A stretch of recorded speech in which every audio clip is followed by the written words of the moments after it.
김경수 복당 신청입니다. 네, 김경수 복당 신청 기사 같이 보겠습니다.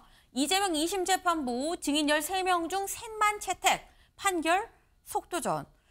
키워드는 김경수였는데 왜 이재명 얘기야? 잠시 뒤에 나옵니다. 다 이어지거든요. 네.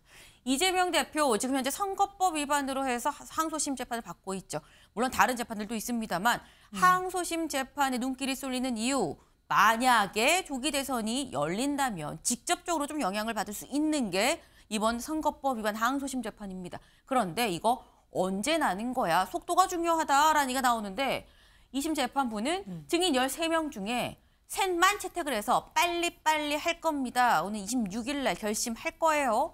라고 얘기를 하고 있다라는 거죠. 근데 이게 가능하겠어? 왜? 이재명 대표 쪽에서 선거법 관련해서 위헌법률 심판 제청을 신청을 했습니다. 근데 이 신청을 재판부가 받아서 실제로 제청을 해야 실제로 이루어지는 건데 여기에 대해서 어제 이재명 대표 이렇게 얘기를 했어요. 잠깐 들어보고 오시죠.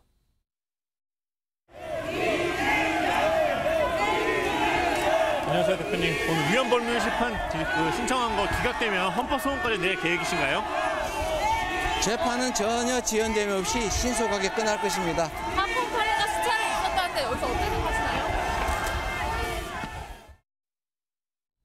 네, 이재명 대표 지금 본인이 한 이 위헌법률 심판 제청 신청에 대해서 재판은 전혀 지연되지 않고 신속하게 끝날 겁니다. 라고 얘기를 했습니다. 근데 장현주 변호사님, 사실 또 이게 무슨 말이지 싶을 수 있는 게 위헌법률 신청을 제청을 해서 이게 만약에 받아들여지면 재판이 늘어질 수밖에, 또 기간이 길어질 수밖에 없는 거거든요. 근데 재판은 신속하게 진행이 될 거다. 그럼 재판부가 안 받을 거예요라는 얘기를 지금 이재명 대표가 한다는 얘기인 건지 안 받을 걸 알고 냈다는 얘기인 건지 무슨 말입니까? 아니, 그런 취지는 아닌 것 같고요. 네. 지금 법원이 증인 신청을 채택하는 것을 보더라도 사실상 최소한으로 증인도 채택을 하고 있고 그리고 이제 결심하는 기일도 이미 잡아놓은 상황입니다.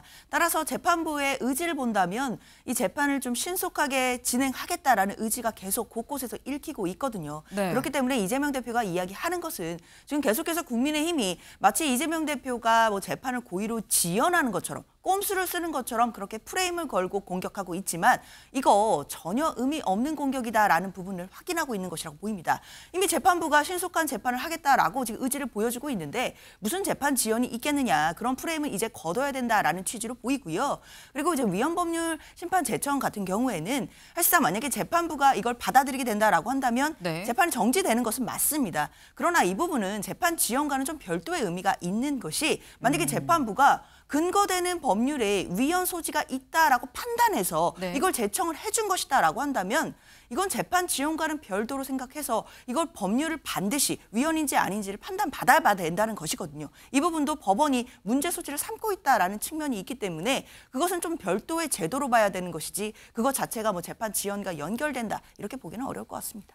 지금 말씀은 위헌법률 심판 이 제청 신청 이 부분과 증인을 많이 신청을 해서 재판을 지연시키고 고의 지연 전략하는 이런 부분과는 지금 별개로 떼서 봐야 된다라고 지금 말씀을 하셨어요. 오늘 이런 만평이 나왔습니다. 같이 볼까요? 네. 지금 이재명 대표가 모래시계 안에서 돌멩이를 하나 던졌어요. 위헌법률 심판 제청이라는 돌멩이를 하나 던졌습니다. 이게 여기로 쏙 내려간다면 이 모래시계는 어떻게 될 것이냐라는 거죠.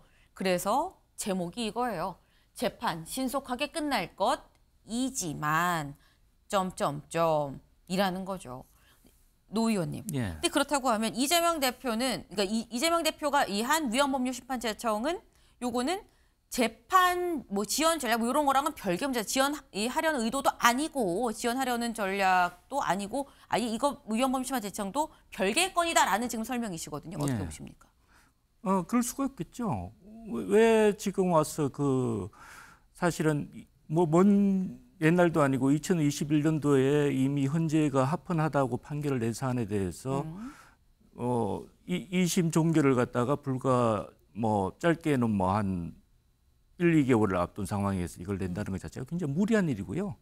그다음에 이 대표가 지금까지 해왔던 어떤 재판 지연의 어떤 트랙이라는 게 있지 않습니까? 네. 그런 걸 갖다가 여러 가지를 갖다 종합적으로 고려해서 봐야지 이걸 갖다가 받아보는 위헌 심판 재청을 갖다가 따로 보는 거는 맞지 않다고 생각을 하고요.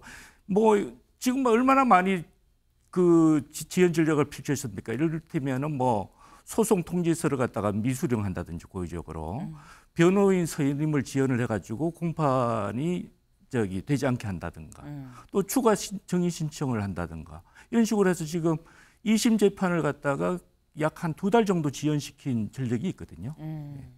그런 걸 봤을 때 결국 지연 전략이 하나 아니겠느냐, 왜 이제 와서 그러냐, 뭐 이런 말씀을 지금 하신 거예요. 네. 그러니까 지금 이재명 대표의 이 항소심 선고가 주목이 될 수밖에 없는 게 이게 지금 결국 모두의 관심이 윤석열 대통령의 탄핵 심리와 뭐가 더 먼저 결론이 날 것이냐라는 데 좀 쏠려 있습니다. 저희 표 같이 볼까요? 이거죠.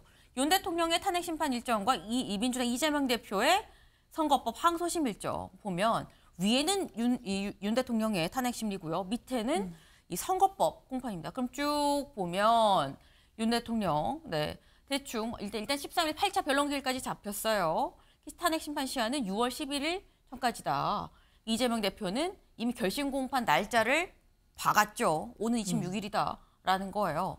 둘 중에 뭐가 더 빨리 날 것이냐라는 겁니다. 왜? 조기 대선이 있냐 없냐. 대선이 그럼 만약에 열린다 하면 이재명 대표가 플레이어로 나올 수 있는 거냐 없는 거냐라는 얘기가 되는 건데 이런 와중에 드디어 이제 키워드가 나옵니다. 다음 기사 볼까요? 김경수가 이제 나오죠. 친문적자 김경수 민주당의 복당 신청. 민주당 아니었어? 라고 생각하실 수 있어요.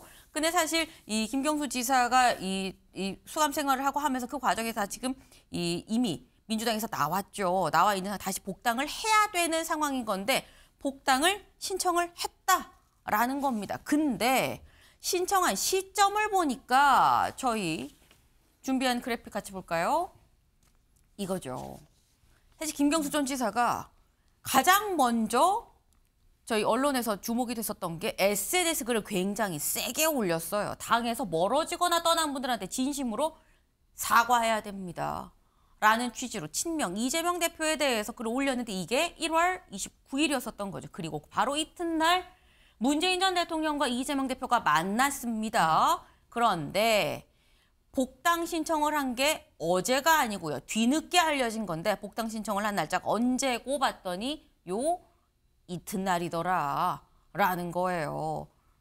하루 걸러 계속 글 올리고 문재인 전 대통령과 이재명 대표 만나고 이튿날 복당 신청. 이거 장 변호사님 큰 그림인 거냐라는 거죠. 글쎄요. 저는 뭐 아주 치열하게 전략적으로 시기를 정했다 이렇게 보지는 않습니다.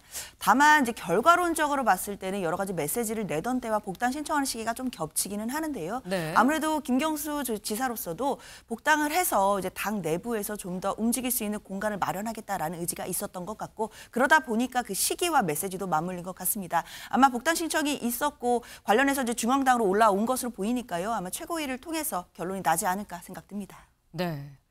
김경수 전 지사에 대한 복당 결정, 이재명 대표가 언제쯤 신청을 받아줄 것인지 여부도 관심이 될 수밖에 없겠네요. 저희가 준비한 소식 오늘 여기까지입니다. 오늘도 좋은 하루 보내세요.